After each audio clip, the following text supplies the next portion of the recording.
বাংলাদেশকে চাঁদাবাজ, সন্ত্রাস, দুর্নীতি, বৈষম্যমুক্ত করেই আমরা ঘরে ফিরবো ইনশাআল্লাহ।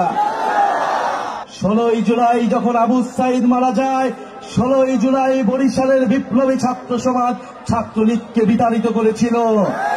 আমরা এই বরিশালে দেখেছিলাম শেখ হাসিনার ফ্যাসিস্ট বাহিনী কিভাবে শাড়ি লুঙ্গি পরে গ্রাম থেকে পালিয়ে যেতে হয়েছিল।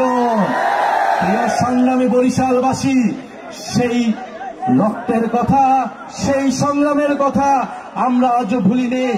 বাংলার ছাত্রীরা রাজপথে নেমে এসেছিল শেখ হাসিনার রাজাকারের বিরুদ্ধে, বিভাজনের রাজনীতির বিরুদ্ধে। বাংলাদেশের জনগণকে ঐক্যবদ্ধ করেছিল ফ্যাসিবাদের বিরুদ্ধে। আমরা গণ অভ্যুত্থানের পরে বলেছিলাম ফ্যাসিবাদী ব্যবস্থার বিলোপ করতে হবে, নতুন ব্যবস্থা গড়ে তুলতে হবে, চাঁদাবাজ, সন্ত্রাস, দুর্নীতি, বৈষম্য মুক্ত বাংলাদেশ গড়ে তুলতে হবে। কিন্তু আমরা দেখছি রাজনৈতিক দলগুলোর হাতে রক্তের দাগ লেগে রয়েছে।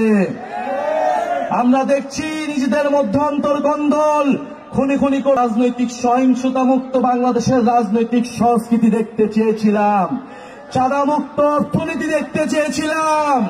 কিন্তু বরিশালবাসী, গণ অভ্যুত্থানের শক্তি, তরুণ প্রজন্মের শক্তি এখনো ঘুমায় যায়নি, রাজপথে এসেছে।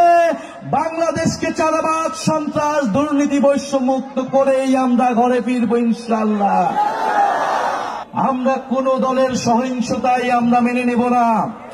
ইলেকশন কমিশনকে যেভাবে দলীয়করণ করা হয়েছে এই নতুন বাংলাদেশে, গণ অভ্যুত্থানের পরে ইলেকশন কমিশন নিরপেক্ষভাবে কাজ করছে না।